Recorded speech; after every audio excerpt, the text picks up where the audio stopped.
What up, guys? Mike. It's Dan. It's the Nigerian teen who spends her life in a bucket, plastic bucket. Wow. I mean, I couldn't even, when I read that, when you showed me that news, right? Yeah. I'm trying to picture what that would be like. And still, these I didn't think it was It's like not even this. a bucket. It's like a face in a tall bucket. Literally like this big. Well, it's not just the Like- fact that it's this big. It's only this tall. Yeah. Oh my Right? gosh. It's This about is this tall, I think. heartbreaking. And the mom, okay, the girl is 19 years old. Yeah.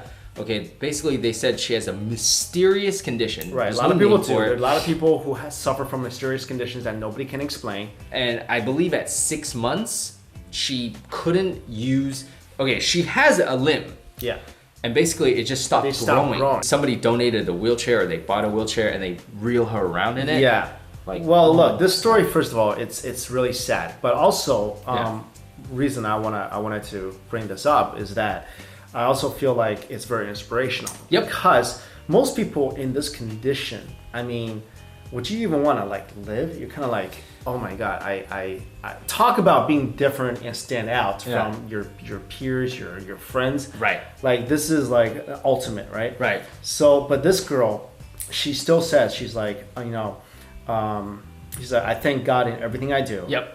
I want to start a business, a grocery store, anything people buy. That's what I want. Yeah. She's So- got aspirations. She's got ambitions. She's still so like has an uplifting view of life. Yeah. Because I feel like nowadays people go through, people go through stuff, right? Everybody go through different stuff.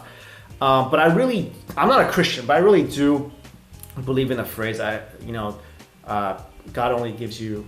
God doesn't give you more than you can handle.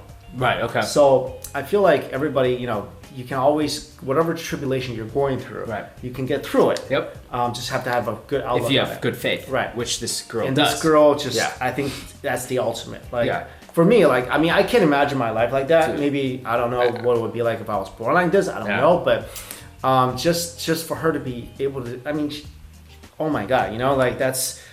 in the village, right? People support her. Exactly. Her family, her friends. She has a 10-year-old brother that basically adores her, like follows Yeah. her around.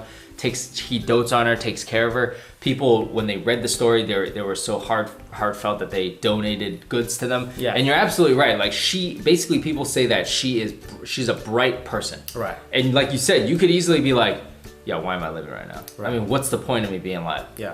Because I can't do anything. Can't do A normal anything. person does. I don't know You know if what I I mean? can eventually have a family of my own. I don't know. Yeah. So all this stuff, but for a 19, and she's not even like a kid having like innocent like No. aspirations. She's like 19. Yeah. So she's an adult, and she's still like very so positive on everything. Yeah. And you know what? Why can't she do? I mean, look, her mind is there, obviously. So you could still do a lot of things that people do. Of course, you know what I mean? the smartest guy on the planet is supposed to be Stephen Hawking, and he talks with assistants. Yeah, so And like, I mean, that's- anybody you know? can do anything these days. And plus, like, that's one thing about the time we live in. Like, there's a lot of options for people to be Right. able to go to for medical help. Yep. And so hopefully something can help her, live a more comfortable life. Right. And then another thing is, speaking of that, her dad has dedicated his life. That really touched me. And just like, he's still like, I'm trying to find a cure. Yeah. I mean, and he spent, it's not a lot of money to us, 2,600 pounds. Well, it is to me, but that's probably a lot of money in Nigeria. Dude, that's probably like- a fortune. In Nigeria. Yeah. So he said, I sold almost everything in my possession.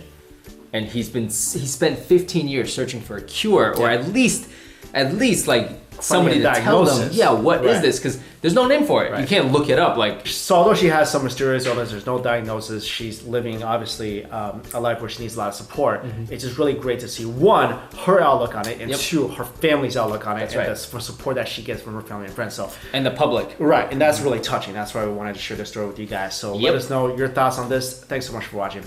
Later. See ya.